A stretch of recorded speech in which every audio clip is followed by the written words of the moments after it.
राजकीय अर्थ काढण्याची काहीच आवश्यकता नाही। त्याचबरोबर आज सकाळी मी सिमेंट कॉन्क्रीटचे रस्तेही पाहिले। त्या बाबतीतही राजसाहेबांनी विचारणा केली, कसं काम चाललेलं आहे, सरकारचं कसं चाललंय, मुंबईतले रस्त्यांची कामं कशी चालली आहेत आणि एकंदर काही विकासाच्या बाबतीत देखील चर्चा झाली। पण राजकीय चर्चा कुठलीच झाली नाही। गप्पा गोष्टींमध्ये आणि बाळासाहेबांच्या आठवणींना उजाळा देण्यामध्ये एवढा वेळ आमचा कसा गेला तो कळला नाही। ही वस्तुस्थिती आहे। ही म्हणजे तुम्हाला तर ते काय मला वाटतं विश्वास बसणार नाही, पण तुम्ही विश्वास ठेवा, आम्ही मनमोकळेपणाने बोलणारे लोक आहोत। मनात एक पोटात एक ओठात एक वाले आम्ही लोक नाही आहे। जे आहे ते स्ट्रेट फॉरवर्ड आहे।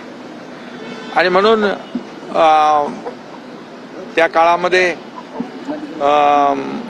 राज ठाकरे देखील आमचे नेते म्हणून बाळासाहेबांच्या काळात आणि आम्ही कार्यकर्ते म्हणून काम केलेलं आहे। त्यामुळे त्या काळातले देखील काही घडामोडी, काही आठवणी यालाही उजाळा दिला आणि बाळासाहेबांच्या बद्दल माझ्यापेक्षा तर जास्तीचा अनुभव आणि आठवणी